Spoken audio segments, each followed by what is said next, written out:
রাসূলুল্লাহ সাল্লাল্লাহু আলাইহি সাল্লামের কাছে মদিনায় কয়েকজন লোক আইসা বলছিলেন, মুহাম্মদ, আমরা তোমার কালেমা পড়তে চাই, কিন্তু তুমি একটা বিষয় একটু জানতে চাই, সেটা হলো আমরা শুধু শিরিক করছি এটা না, আমাদের গুনাহ পাপ অনেক বেশি।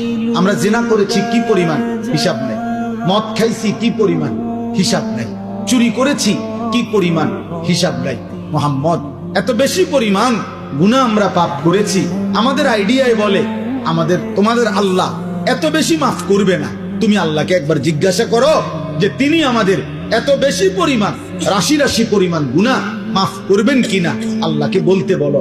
তখন আল্লাহ বন্ধুকে জানায় দিলেন, বন্ধু আপনি বলেন, কুল ইয়া ইবাদিয়াল্লাযীনা আসরাফু আলা আনফুসিহিম, আমার বান্দারা গুনাহ করতে করতে জীবনটাকে যদি শেষ করে ফেলো, একেবারে সীমাতরিক্ত করে ফেলো, গুনার মধ্যে যদি ডুবে যাও, যদি চোখ বন্ধ করিলে নেকির বলতে কিচ্ছু নাই, গুনাহ ছাড়া আর কিছু যদি চারিদিকে দেখতে না পাও, তবুও যদি হায়াত থাকতে যদি অনুভূতি আসে, বিবেক জাগে, আখিরাতের ভয় লাগে, জাহান্নামের ভয় লাগে, কবরের ভয় লাগে, তো তুমি আর কোনো দিকে যাইও না।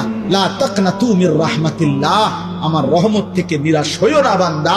রাত গভীরে কিংবা দিনের আলোতে যখনই মনে পড়বে আমাকে, যখনই ভুল বুঝবে তুমি একবার চোখ বন্ধ করে এক ফোঁটা চোখের পানি ফেলে গুনাহ ছেড়ে দেওয়ার নিয়তে আর করবা না ওয়াদা দিয়ে, লজ্জিত আর অনুতপ্ত হয়ে আমি আল্লাহর কাছে তওবার নিয়তে একটাবার চিৎকার দিবা, আমারে একবার ডাক দিবা আর বলবা, মাওলা আমি মাফ চাইছি, আমারে মাফ করে দিবেন। ইন্নাল্লাহা ইয়াগফিরুয যুনুবা জামিআ, আমি আল্লাহ রাশি রাশি গুনাহ একবারে মাফ করে দিই। সুবহানাল্লাহ, যা মাফ।